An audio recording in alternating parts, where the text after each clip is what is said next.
Good afternoon and welcome to the Public Service Commission of South Carolina. It is Wednesday, January 24th, about 2:02 p.m., and we are here for an allowable ex parte communication briefing. Let's take a roll call of commissioners. With us virtually, we have Commissioner Irvin, and present in the hearing room, we have Commissioner Justin Williams, Vice Chair Powers, Commissioner Thomas, Commissioner Carolee Williams, Commissioner Caston, and Chair Belser. Let me recognize our staff counsel, Ms. Clausen, to read the proceeding before us. Thank you, Madam Chair. Good afternoon, commissioners, and to all who are with us today.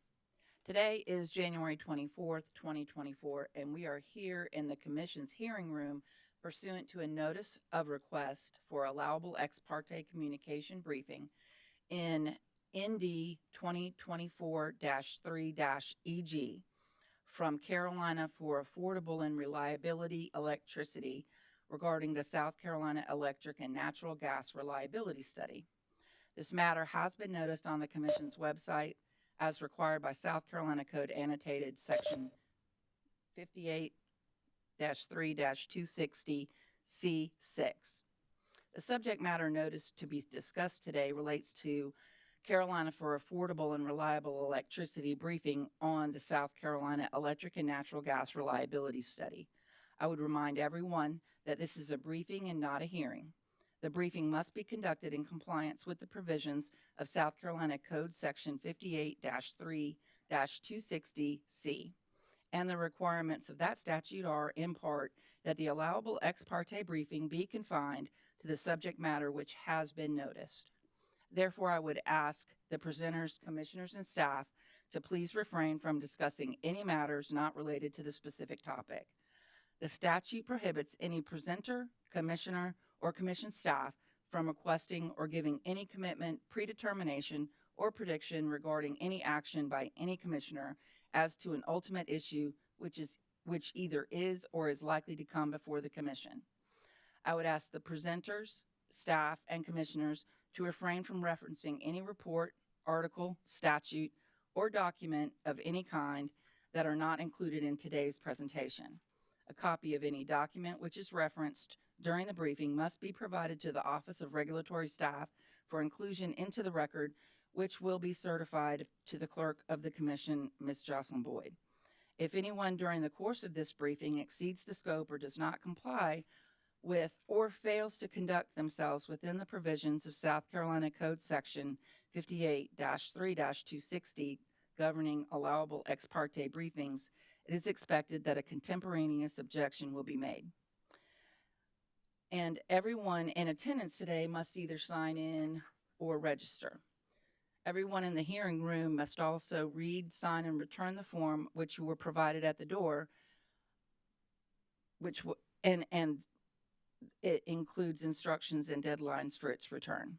It is required by law for each attendee to certify that the requirements contained in Section 58-3-260C have been complied with in this presentation. Thank you for all of your time and attention. Thank you, Ms. Clausen. Before I go to Mr. Mustian, I would like to reiterate that if there are references from presenters, commissioners, or anyone speaking that are not part of the record, please make objections, and we will deal with those as they come up, if they come up. I do want to reiterate, this is not a hearing.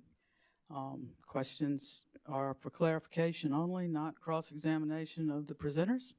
We are here to receive information that the presenters want to give us.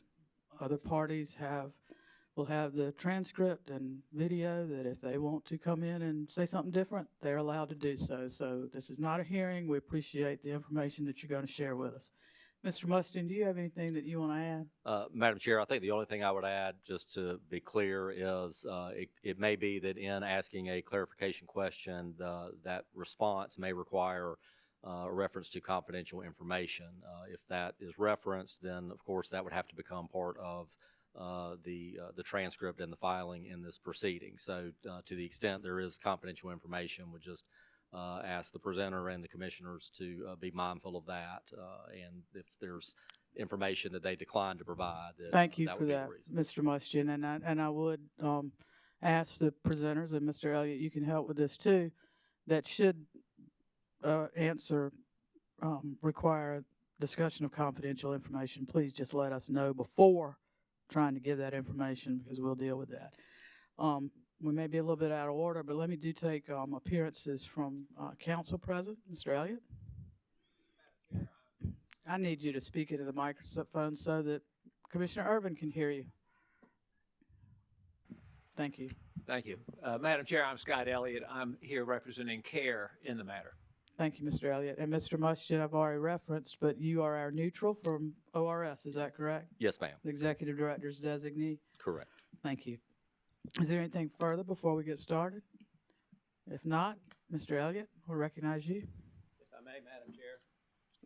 Wherever you're more comfortable, either place.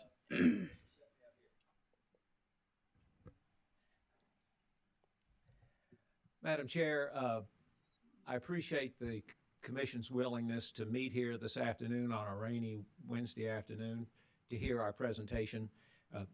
I represent CARE, who has been organized and operates to produce research, reports, and factual data on economic growth in the Carolinas and its impact on electric reliability and affordability.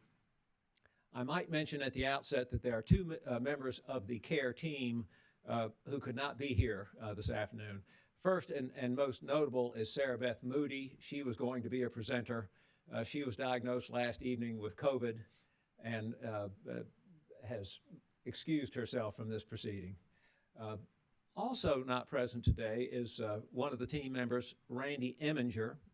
Mr. Eminger has had 35 years of energy consulting services during his career, and is today in the state of Missouri, where he is collaborating with their General Assembly and drafting some legislation that might have some impact on matters that we're discussing here this afternoon. However, in the hearing room with us are two members of the team. First, I'd recognize Kenny Bingham, who's seated out here in the audience. You might recognize Mr. Bingham's name. He served for 20 years in the South Carolina General Assembly. He is a PE, an engineer, and he and his brother own American Engineering, a water and wastewater principally service over in Lexington County. And I should say that his experience both in the General Assembly and as an engineer in active service in the development of water and wastewater services has learned the importance of economic development and the need for economic development, and frankly knows how high the stakes are in the economic development arena. Also present is Ed McMullen. Mr. McMullen has had 30 years of public policy service to this state. He served most recently as the ambassador to Switzerland. And while in Switzerland, he learned really just how eager European industry is to relocate in the United States. And he would tell you, if you, and I would take an opportunity sometime in the appropriate circumstance to talk to him about this, the Southeast is the most likely area for foreign investment in the United States. And Mr. McMullen knows the value of a affordable energy and reliable energy for the purpose of economic development. And as I mentioned, Ms. Moody is not here. However, Mr. Grader, Philip Grader, is here. Mr. Grader is the Director of Energy Ventures Analysis, or EVA. Mr. Grader is a graduate of George Washington University, where he has a Bachelor of Science in Systems Engineering. He also has his Master's of Science in Engineering Management, and his specialty is Energy and Environmental Management Concentration. And Mr. Grader is appearing here.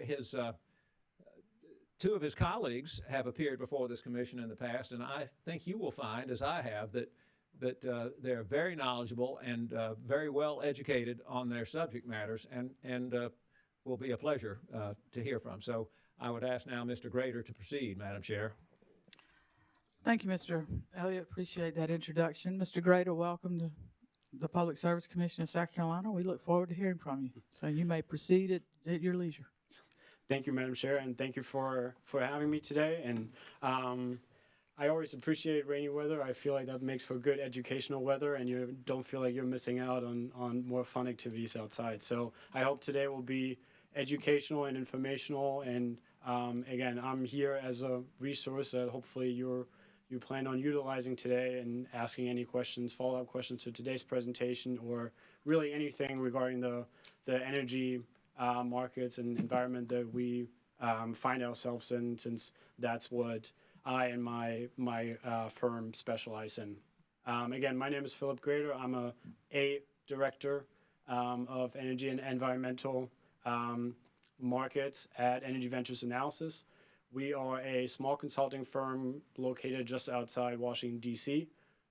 We have been in the energy space or really specializing in market analysis and forecasting since 1981.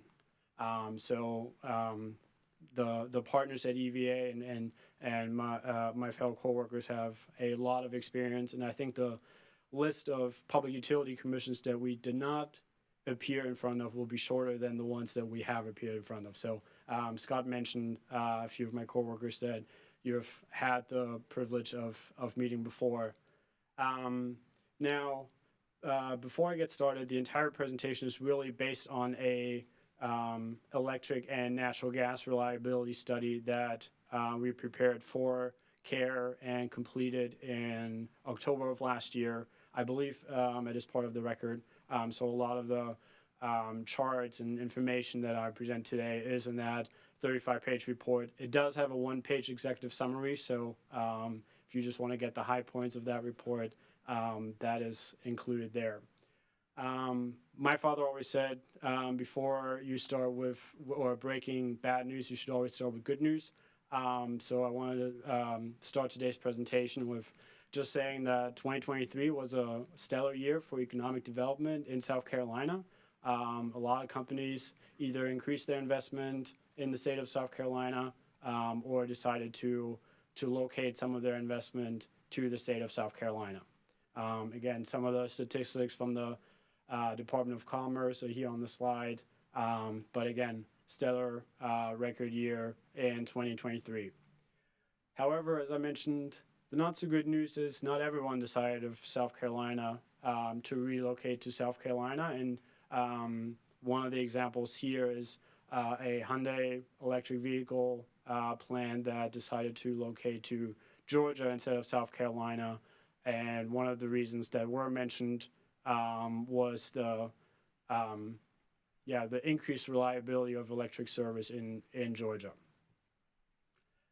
Now, I want to go into the report. Again, our study from last year looked at the electric and natural gas reliability in the state of South Carolina, and we looked at a few different scenarios and backwards-looking historical analysis of what has happened and how things may or may not play out. So again, this is just a little overview slide. Again, you're very familiar with the four utilities that we'll be referencing today. Again, those are all with electric service territory in the state of South Carolina. Those are Duke Energy Carolinas, Duke Energy Progress, Santee Cooper, and Dominion Energy South Carolina. And on the right-hand side, we have the electric generation mix or fuel mix from 2022. Again, it is dominated by nuclear energy from the 4 nuclear plants that are located in South Carolina. Again, as we know, not all of that electricity necessarily stays in the state of South Carolina because 3 of those 4 nuclear plants belong to the Duke Energy subsidiaries that have significant service territory also in North Carolina. But then again, we're also coal and natural gas resources make up really the rest of the vast majority of electric generation in the state of South Carolina. Now, in our study, and I said we did a historical analysis specifically about Winter Storm Elliott. Again, that was the winter storm that impacted most of the eastern and central United States back in December 2022. If you remember Cold Christmas Eve 2022, that was the storm I'm referencing here. And what we did in our analysis, and you'll see some charts referencing to that, the U.S. Energy Information Administration, or EIA, required now for, I believe, about 5 years now that all balancing authorities, so all either integrated utilities that manage load and generating resources, or independent system operators like PJM or MISO, to report their hourly electricity demand and their generation mix by fuel type to the EIA and make that data publicly available. And so we've used, in our historical analysis here, we have used that data to compare what is your typical generation looking like before the winter storm, or any winter storm for that matter. Oh, did I turn this off? Sorry. Moved in, and then comparing that to the peak of said extreme weather event, in this case Winter Storm Elliott, and where the electric generation that was needed during that time came from. So the first chart here, part of that data also that's reported are transmission flows, or electricity imports and exports between the balancing authorities that are reporting. And so I have, in our analysis in the report, we also present the utilities by themselves, but today mostly I'm focusing on the Carolinas, which is the summation of all the 4 utilities with electric service here in South Carolina that I mentioned previously.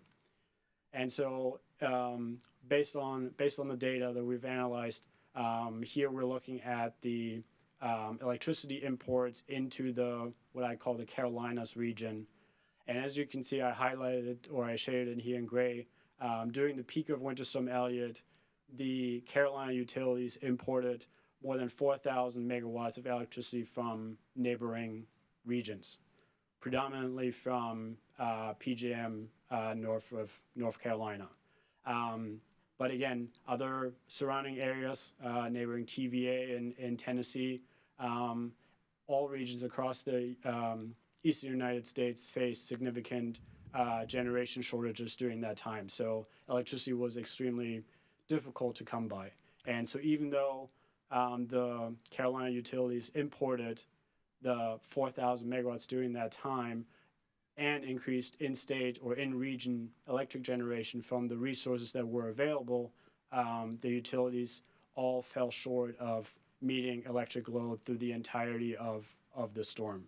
The Duke Energy subsidiaries disconnected 1,900 megawatts of electric load for periods of a few hours during the peak of the storm, and Dominion Energy South Carolina and Santee Cooper also had to disconnect some load for less than an hour, but did have to disconnect load to balance the electricity demand and generation and maintain frequency.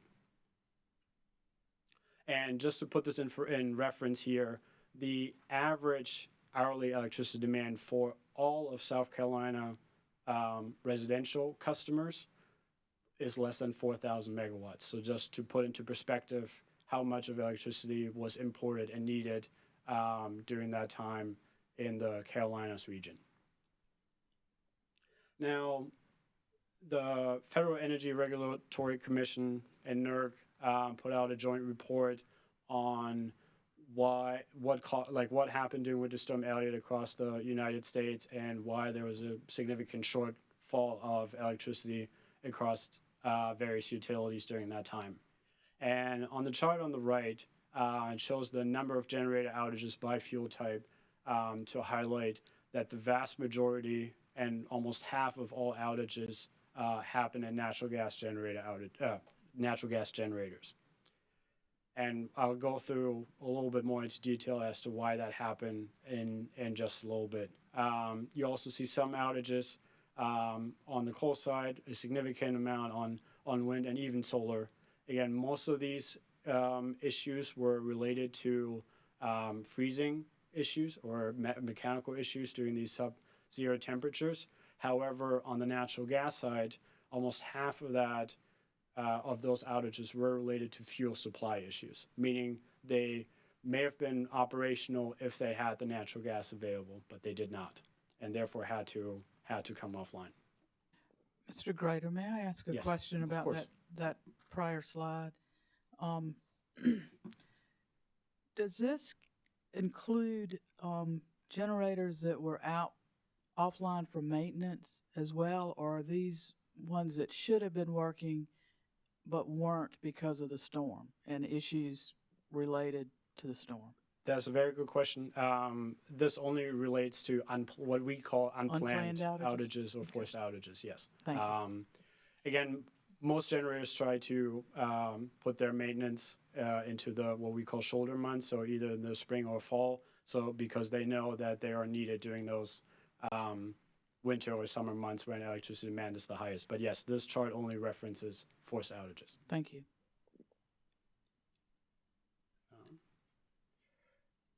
Then this chart, again, is here I'm referencing what I mentioned before, is where we look at the normal operations during what we consider close to normal electric load and generation, and what fuel types or what types of generation increase to meet that peak electricity demand during the height of the winter storm Elliott here in this case. And so as you can see, electricity or net electricity generation in the Carolinas increased 55% from the 2-week period in the beginning of December in 2022 compared to December 24th, when Winter Storm Elliott was at its peak here in the region. As you can see, coal generation or coal generators actually doubled in generation compared to that reference period, and provided over almost 5,500 megawatts of that incremental generation to provide the electricity to meet that peak demand. Natural gas generators also significantly increased, and so did oil and hydro, both of which we would consider dispatchable generation. Little asterisk with hydro, again, there's other environmental issues related to how much you can use hydroelectric generation as a dispatchable resource, but in this case, in extreme situations, it's dispatchable. You'll see even solar increased a little bit. Has nothing really to do with that.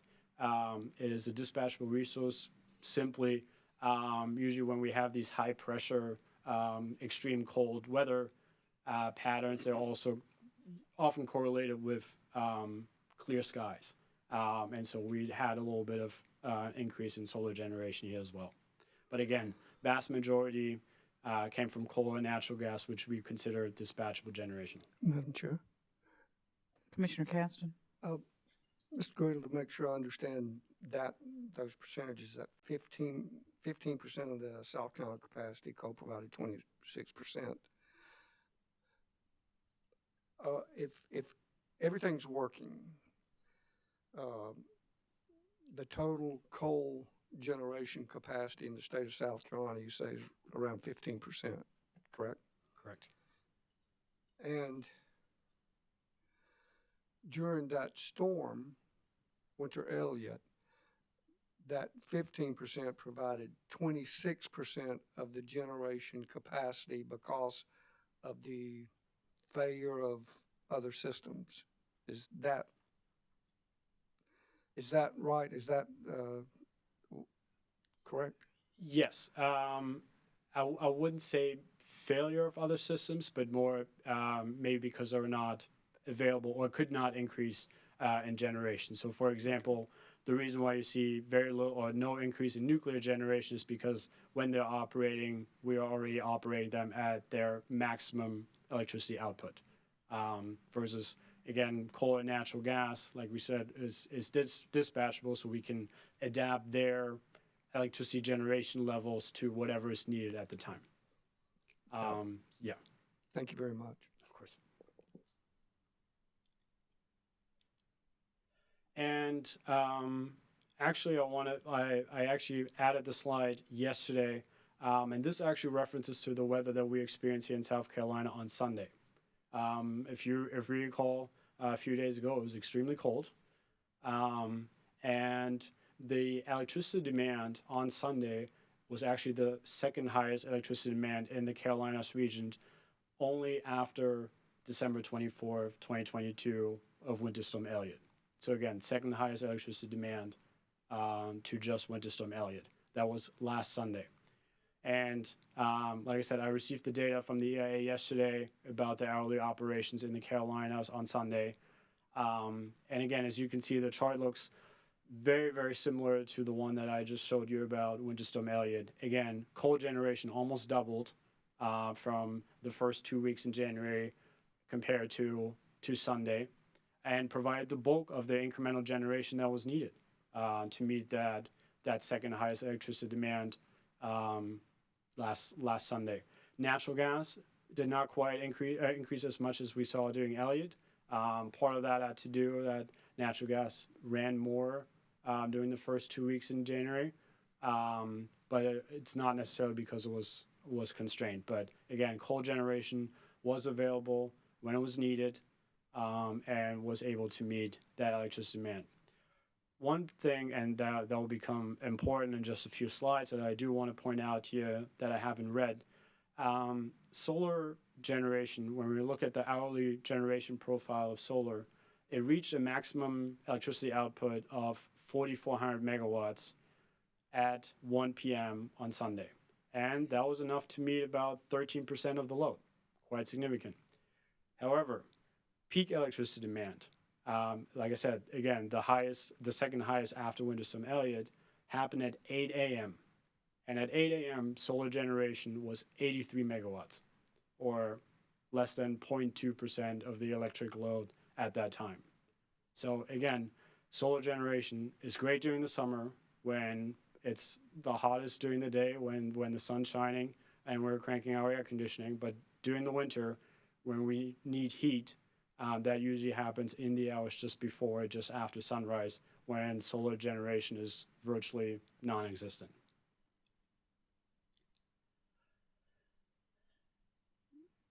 Now, as I said, I'm going to get to the point why all of this historical analysis is important. Again, as we've seen from, again, with Winter Storm Elliott analysis, we did the same analysis for Winter Storm Uri, actually, that impacted the central United States and Texas back in 2021.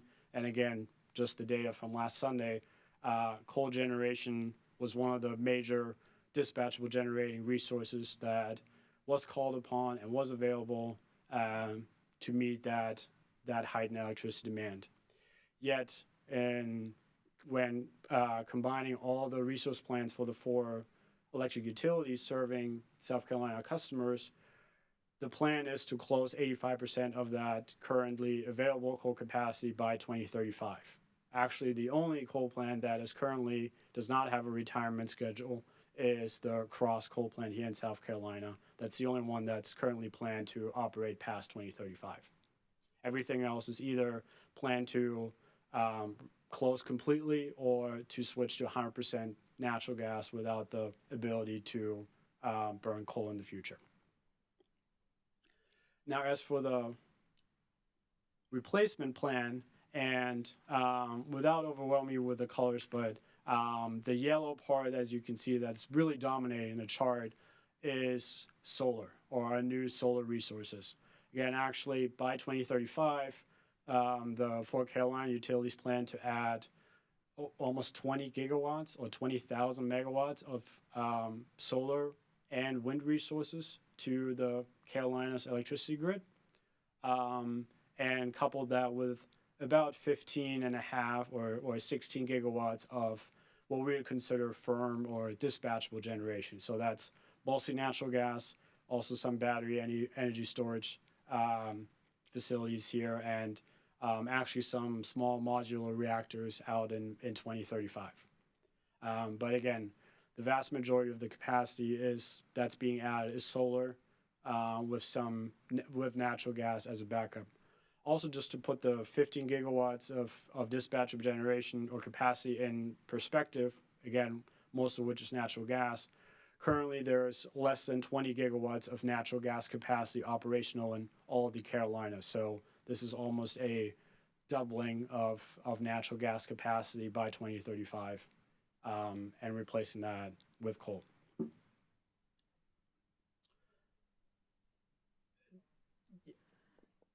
You said, and replacing that with coal. Displacing coal. Displacing. Sorry. Yes, Okay, thank yes. you. The natural gas resources are displacing or replacing coal. not I with- misunderstood. Thank you for clarifying. Now, the next chart here shows actually monthly delivered fuel costs to to Carolina utilities, both for coal and natural gas. So you might recall or read in the news or have heard here in front of this commission, 2022 was an exceptional year in terms of energy and energy prices, both actually for coal and natural gas as well. And however, due to the longer term fuel contracts that electric utilities generally enter into with coal producing companies to ensure consistent delivery throughout, their prices are relatively hedged against these short term pricing events. As you can see from the chart, during that energy crisis of 2022, the coal, or the dark blue line, which represents the delivered fuel cost for coal to South Carolina, stayed relatively constant, versus natural gas has seen some extreme volatility, again, because longer term purchasing contracts do not really, or are not the norm in the natural gas industry. Now, again, before I move to the second part of our analysis, again, I just want to reiterate on the electric side, one of the, and we'll get to the conclusions there as well, but essentially, to summarize, on the electric side, the current plan is to shift from resources that have been shown to be available when called upon during these extreme weather events, that, again, they do occur, and replacing it with natural gas resources that are supplied with a resource from out of state, and that have shown during previous extreme weather events like Elliott, like Uri, that have shown to not be as reliable as hoped for. Now, for the second part of our study, we looked specifically at the natural gas system in South Carolina, and we ran a few scenarios through our proprietary natural gas model. One scenario was a backcast, or a backward-looking analysis that used the monthly average natural gas demand during Winter Storm Elliott in South Carolina, and replace the electric generating resources, or the coal resources that were available during Elliott, with the natural gas resources that are currently planned to replace the coal resources that I just mentioned, and looked at what would have happened during Winter Storm Elliott, or I should say during the month of December 2022, if coal was, or if these coal resources were replaced by the natural gas resources as planned. That's the historical analysis. In this case, you will see on the chart when it says IRP in 2022, that's what we're referencing here. The other part is the forward-looking part, where we compared future natural gas demand under the planned resources case, or like how the utilities are currently planning for it, and then a resource scenario where the coal units across the Carolinas continue operating, and the new natural gas resources are not added to the resource mix in the future. All other resources, solar, battery storage, onshore wind, all of those are included in both studies. So really the only difference is coal or no coal, essentially, in 2035. This is just a quick summary. We have seen tremendous growth in natural gas consumption in the state of South Carolina over the last 7 years. grew over 40%, and the electric power sector accounted for the vast majority of that growth over the last 7 years. Again, map to just put a picture in our heads as to where this natural gas comes from. Again, South Carolina doesn't produce any natural gas, so all the natural gas that's being consumed in South Carolina comes from out of state. And so there are 4 major pipeline interconnections that we're talking about. One is Transco. We're here in the north of South Carolina. We have SONAT. Again, that's the connection with the southern natural gas system near Augusta. And then very nearly that we have a connection to the Alba Express, which is actually a predominantly supply line to the Alba Island liquefied natural gas export terminal in Georgia. Now, when we did our backward or backcast, analyzing again the monthly natural gas demand of December 2022, either with the coal resources as they were operational or without them and replacing them with natural gas, we saw a tremendous increase as expected in natural gas usage in the electric power sector. Actually, about a 30% jump from that base case. Again, this I do have to reiterate. Unfortunately, the natural gas model is the lowest granularity is monthly. Yet Winter Storm Elliott was a short-term daily natural gas event. So with anything, because the rest of December was relatively mild, except for that extreme winter storm. The impact is like when just comparing Winter Storm Elliott, the impact is likely underestimated more so than overestimated here. Again, these are monthly averages, not daily. Now, the next chart here references, and this is, I want to take a minute to explain this, but we're looking here at the number of months that the inflow from these pipeline systems, again, these are the 3 pipeline systems that I just mentioned that South Carolina or Carolina Gas gets its natural gas deliveries from. How many months in those years were those inflows at their peak or at their maximum?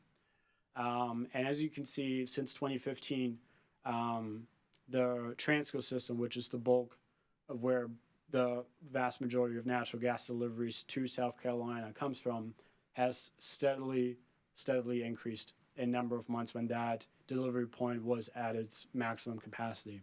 And in our backwards analysis, when we replaced the coal units with the planned natural gas resources, that connection point has been completely maxed out for the entirety of 2022. Excuse me, Madam Chair. Commissioner Caston? Oh, you're going faster than I can think, which I'm sorry. is not hard to do. But I want to make sure I understand this. This months of maximum inflow, in other words, say 2015. Are you saying the southern line was at maximum capacity or flow or whatever, roughly a month? And the Transco was about 3 months. So fast forward to 2022, Transco was at capacity for 11 months out of the 12. That's correct. And the southern was still 3. Is that what this is telling me? Yes, that's correct. And again, that's so for example on the SONAT system, it could be that of those 3 months, that could be December, January, and February, right? During the months where natural gas demand for residential heating, commercial heating, industrial use, and electric power sector are at its highest level. And it could be that for the rest of the months, there was no constraint on that particular delivery system. That doesn't mean that in December, during these extreme weather events that we're discussing here today, that there would have been more capacity available on the SONAT system. Just saying that, for in this particular case, the Transco system was maxed out around the clock in our model 2022 scenario here. Thank you. Yes. Obviously, again, this is going back to economics 101 and supply demand. Every time when there's a constrained supply of a resource and heightened demand, that will have an impact on price. Usually that's a price increase. And so that's exactly what our analysis found also. On the chart, you'll see Henry Hub. This is generally what we refer to as the major natural gas pricing point in the United States. It's also traded on the stock exchange. And then in the blue bars, much more important to the Carolinas region is Transco Zone 5. So that's essentially the delivery points that I've shown on the map that are connected to the Transco system up north. That's about that area that these prices are referencing.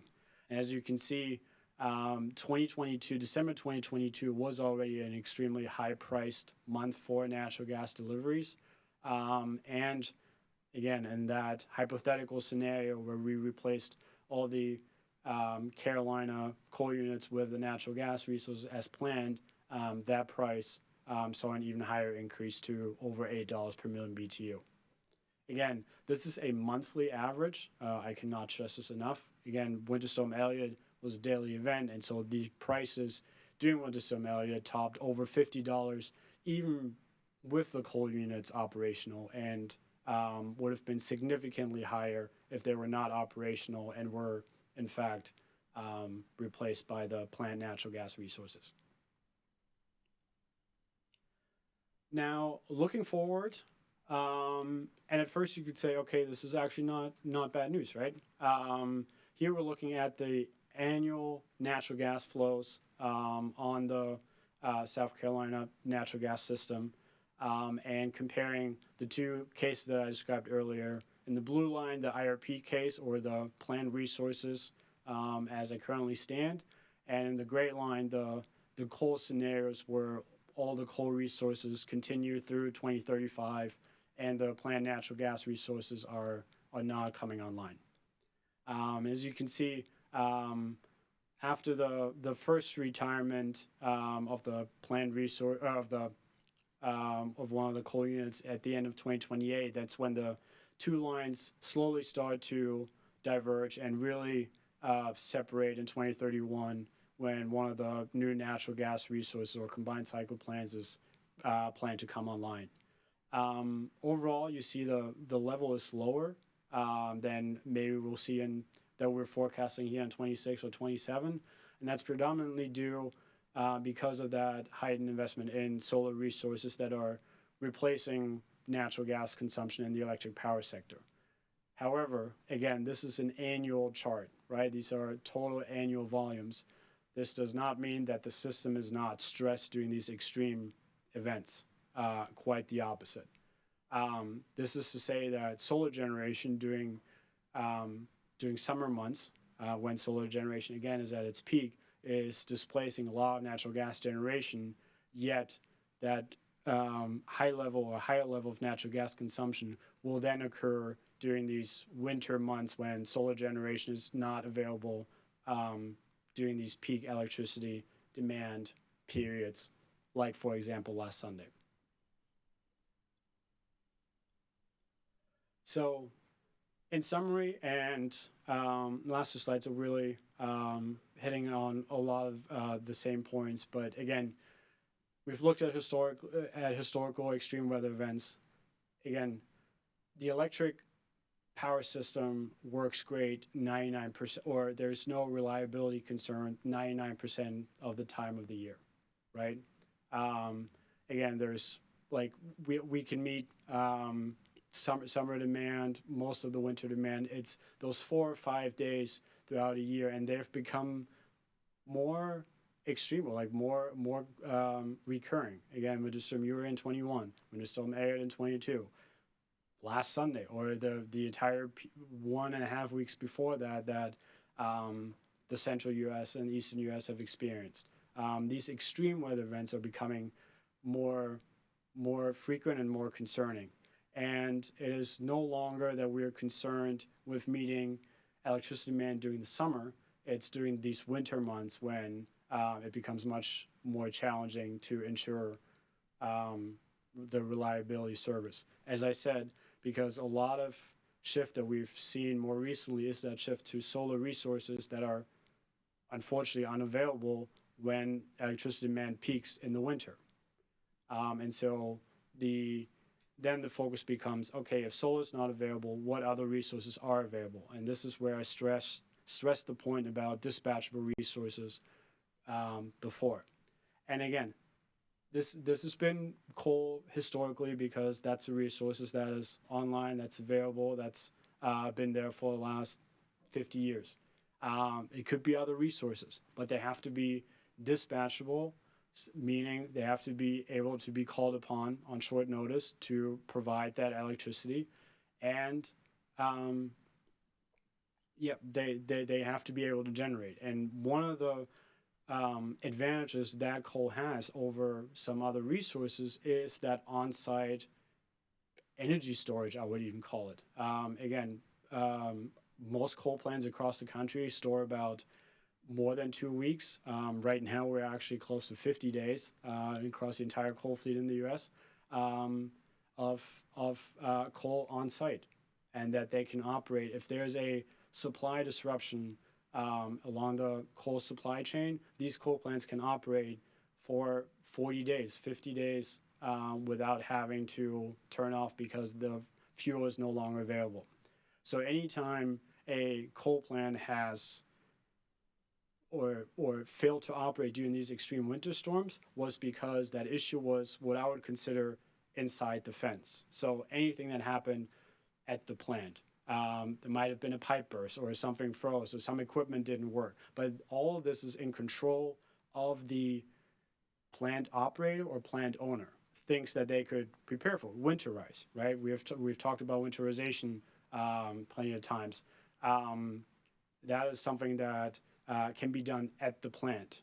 However, as I said earlier when we looked at the chart, almost half of the natural gas resources during Winter Storm Elliott failed to operate for a reason that was outside the fence, so outside of their control. They could have been winterized as perfectly as imaginable, could have operated in Siberian temperatures for months, but if the natural gas is not available, they can't operate no matter how greatly they've prepared the actual plant to operate in these extreme weather scenarios. And because South Carolina is a state that is reliant on natural gas deliveries from out of state, that is a risk that you would or utilities have to keep in mind, or you have to keep in mind when considering new natural gas resources.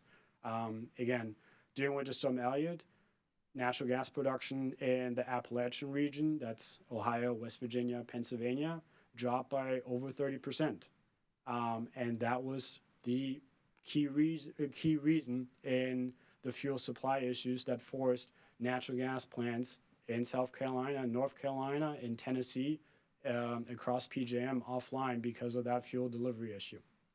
And so that's one of the things to keep in mind when I like to bring my home country. I'm from Germany sometimes into the conversation, and Germany has always been considered at the forefront of renewable energy and energy transition to cleaner energy. And when the energy crisis hit in Europe in 2022, and Germany, that has built its entire economy on reliance on natural gas deliveries from Russia, all of a sudden was, okay, we're not producing our own natural gas. We used to get it from Russia. Now what we're going to do, what do we do to ensure that our people have the natural gas and electric service during these winter months that are coming up that we used to rely on Russian natural gas deliveries for? And what they did is they brought back coal plants that they have put into emergency reserve, over 6 gigawatts of them, and forced them back into operation and said, hey, we need you. And it has served them well through the last 2 winters, and they're considering to keeping them. That doesn't mean that they're operating 50% of the time. That means that they might be only operating 10% of the time, 5% of the time. That is a significant reduction in greenhouse gas emissions if climate change and greenhouse gas emissions or CO2 emissions is something that we want to consider. But they're there. They're available when needed, and can provide that electricity when it's called upon during these extreme weather scenarios that we have seen, like I said, more frequently over the last 3, 4, 5, even 10 years. And again, to really just end on the note or bring this back to the first couple of slides that we showed here, again, part of the reason why maybe some industrial customers or future industries are looking at South Carolina, but also looking at other states is the reliable and affordable electric service.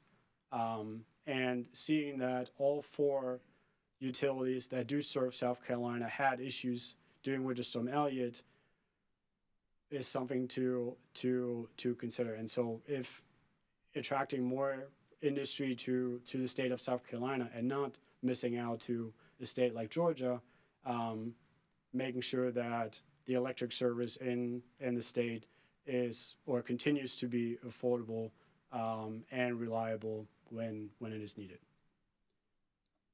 Happy to answer any more questions or any other matters on the. Thank you, Mr. I President. have some questions, Madam Chair.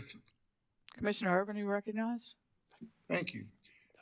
You mentioned the future availability of natural gas.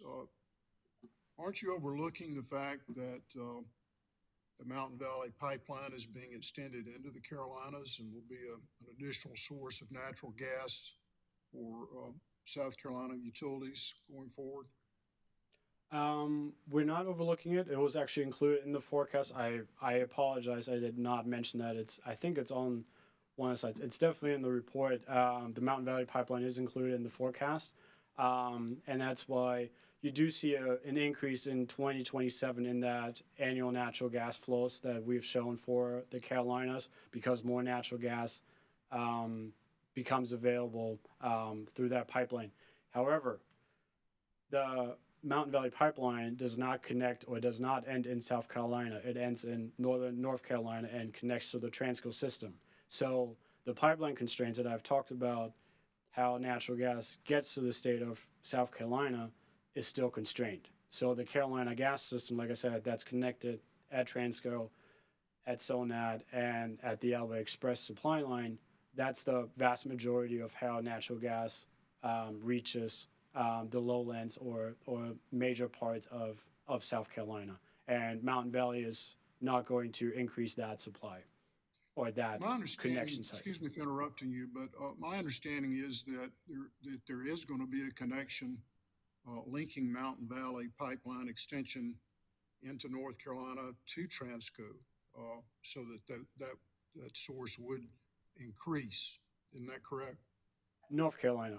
I'm sorry, I was talking about South Carolina.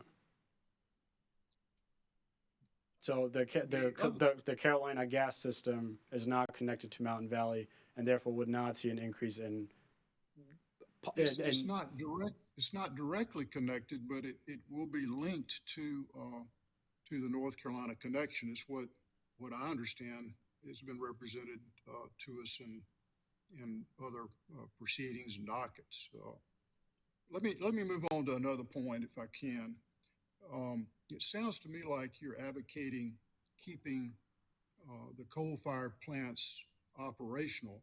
Doesn't that fly in the face of the federal regulations that require a phase-out in coal unless those coal plants are brought up to certain standards, which will require hundreds of millions of dollars, which would be passed on to ratepayers, making it less affordable option to stay with coal plants.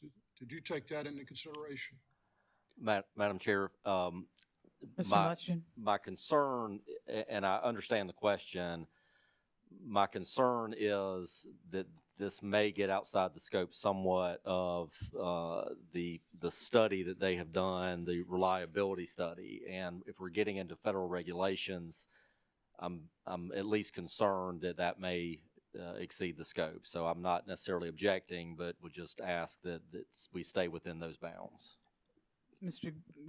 Grader, can you respond within the bounds of what's been noticed and the study that you're speaking of? Absolutely, and I think it still stays within the bounds because it's one of the assumptions that go into all future energy modeling is what regulations to consider and what regulations not to consider. I want to respond to the first part first. If I advocate for the coal plants to continue operating, as I said before, to me personally, it does not matter if it's coal, if it's natural gas, or if it's battery storage, or any other resource that can be available. It could also be natural gas. Again, we talked about the natural gas deliveries that come from out of state that increase the risk of reliable electric service of these natural gas plants during these extreme periods.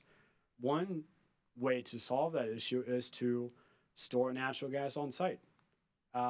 Actually, Dominion Energy Virginia, the other part of Dominion Energy South Carolina, is considering adding liquefied natural gas to 2 of their natural gas plants in Southern Virginia to solve exactly that issue, to ensure that these power plants can continue operating even if there's a disruption in natural gas delivery service. Or a lot of natural gas plants across the Northeast in New England have what we call dual fuel capability, meaning that they can burn either natural gas or fuel oil in their combustion turbines to produce electricity. So they oftentimes have at least a few days of fuel oil in inventory on site to be available and continue operating even if there's a disruption to natural gas. Battery storage. Can I ask another question, please, sir? Yes. There's a cost associated with storing natural gas on site, is there not? 100%. Again, it's both a capital cost and it's a. Just yeah. Go ahead. Let him finish his. Mr. Right. Grader, go ahead and please finish your answer. Yes. No. Obviously, there's a cost associated with all that, and that should be considered, and that should be part of the ledger when comparing new resources versus existing resources, right? Because they're for the existing resources, like coal in this instance, most of that capital cost that was incurred to build these plants or to ensure that there's inventory on site was paid for, or is already paid for. So that's part of the cost analysis that should be considered to ensure that you're actually replacing one resources with all its attribute that it's providing to the reliability of the electric grid with another resource. Thank you for that answer. I appreciate you acknowledging the additional costs that storage of natural gas would bring to ratepayers. The other thing that you did mention, and I'm wondering why you kind of skipped over it quickly, and that is if battery storage is a part of a solar array, that would make the solar dispatchable, would it not? Have you taken that into consideration in your study? Yes, we have. Our electric modeling software is actually an hourly dispatch model, so we actually have, we model the entire U.S. electric grid on an hourly basis for both our historical analysis and forecast. So we do include battery storage. Batteries are a very new resource that we now consider in the utility space. And so the vast majority of battery storage that is currently operational across the U.S. is short-term or 4-hour capacity battery storage. So meaning they can discharge at their maximum discharge rate for 4 hours at a maximum. That doesn't mean that they have to discharge immediately when the sun sets, but the idea, the the general idea behind battery storage was to shift, again, the solar generation peaks around noon or 1 p.m., right when the solar is at its highest and the solar radiation is at its peak during the day.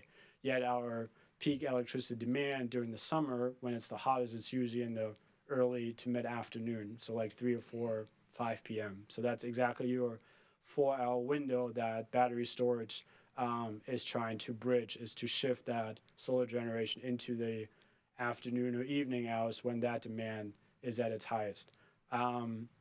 It's using it for longer storage or for then to discharge during these early morning hours is possible, not necessarily what the original idea behind it was, and there's still questions about operational reliability as well. Again, we have very few examples in cold weather climates of battery storage currently operational. Again, most of the battery storage capacity that's operational on the utility side are either located in California or in Texas.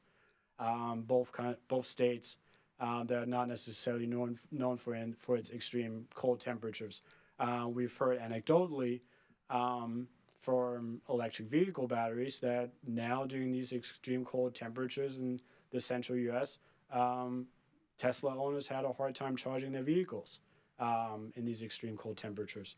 Now, there is heating in place to keep utility batteries operational, but that's, again, a loss of electricity that is needed to keep those batteries operational. My team is currently actually looking into what are actually the degradation values of these battery systems in these extreme cold temperatures that lithium-ion batteries, and again, that's the predominant type of battery technology that's used in utility-scale batteries and electric vehicles. It's the same type of battery. What their operational characteristics are in these extreme cold temperatures. So that part is still ongoing.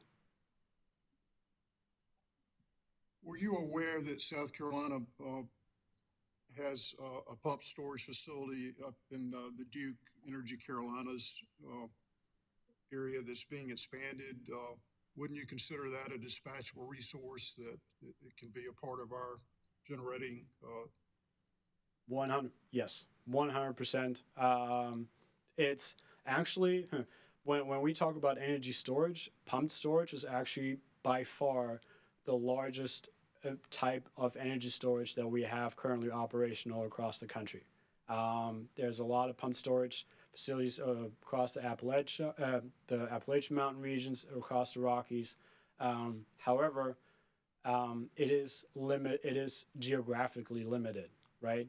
You need a higher elevation for one of the reservoirs to have the pump storage system operational. So it is limited to where you have some type of mountain region where you can implement that. And there, in addition to that, you then start to get into environmental issues also about, using some of the water in these pump storage system and taking it out of the river system, having more dissipation of water from these reservoirs, and to make sure to coincide the discharge of the water during times that are also environmentally acceptable. I believe one of your charts in your slide deck referenced an increase in pump storage. So, yes, that's I believe that's what Commissioner was referencing, and I think Duke is talking about expanding that. So I mean, pump storage system. It's in your slide deck. You've accounted for that. Yes, exactly. Yes. Here, and I think it's the light blue in 2034. That's I believe the pump storage expansion that were mentioned here. Thank you. Thank you, Commissioner Irvin. Commissioners, anything further?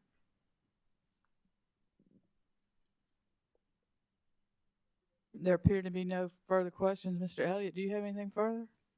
Or Mr. Mustin? We'll go Mr. Elliott first. I have nothing further, Madam Chair. Thank you. Mr. Mustin? Anything? Nothing further. I do think there were a couple of documents that were referenced. I may need to get with. I'd ask that you and Mr. Elliott get with Ms. Clausen, Yes, and let's ma'am. make sure we've got everything covered that we need to cover. Thank you. Mr. Grader, thank you very much for your presentation today. It's evident to tell that you're passionate and excited about what you're doing, and that comes across, and it's appreciated. We appreciate different perspectives being shared with us, and we just appreciate all the work you did to be here today. So thank you very much. Thank you for having me, Madam Chair. There's nothing further from either Mr. Elliott or Mr. Mustian. We will close this proceeding and wish everyone a good afternoon. We're adjourned.